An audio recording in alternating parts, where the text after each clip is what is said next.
বনফুলের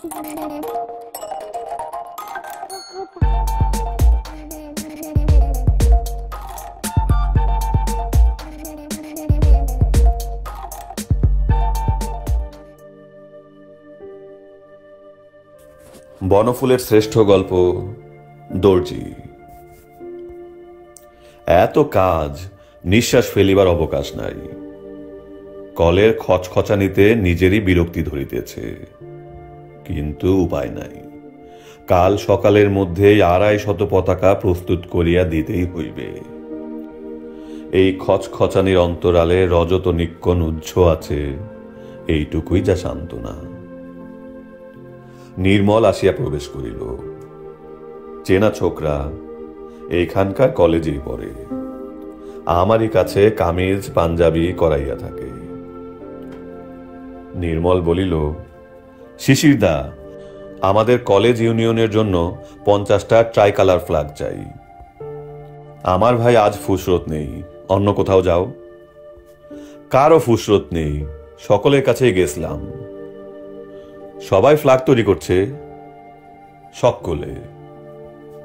কথাটা মিথ্যে নয়, শহরের সমস্ত দর্জি ব্যস্ত। আমার কিন্তু ভাই অবসর নেই, 4টে দর্জি লাগিয়েছি, তবু কুল পাচ্ছি না। আমার কিন্তু চাই। বলেন তো চার্জ বেশি দেব? ডবল দিতে হবে। বেশ। নির্মল তৎক্ষণাৎ রাজি হইয়া গেল।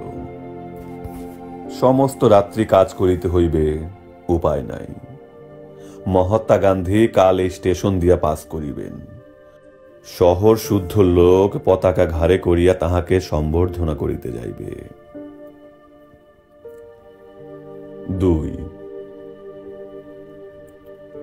2 বৎসর কাটিয়াছে, আজও পুনরায় নিঃশ্বাস ফেলিবার অবকাশ পাইতেছি না।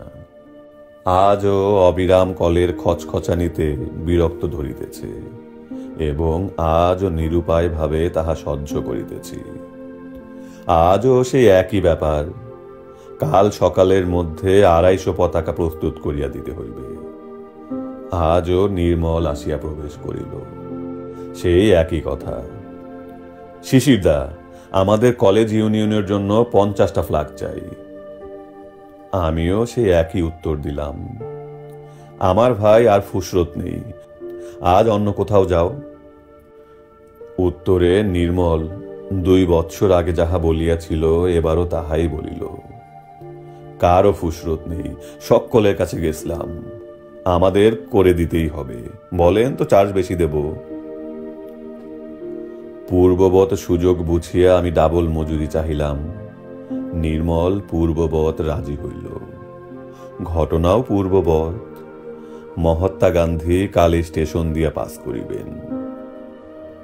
শহর শুদ্ধ লোক পতাকা ঘাড়ে করিয়া স্টেশনে হাজির থাকিবে। সবই এক, সামান্য একটু তফাৎ আছে। এবারে ত্রিবর্ণ পতাকা নয়, কৃষ্ণবর্ণ পতাকা।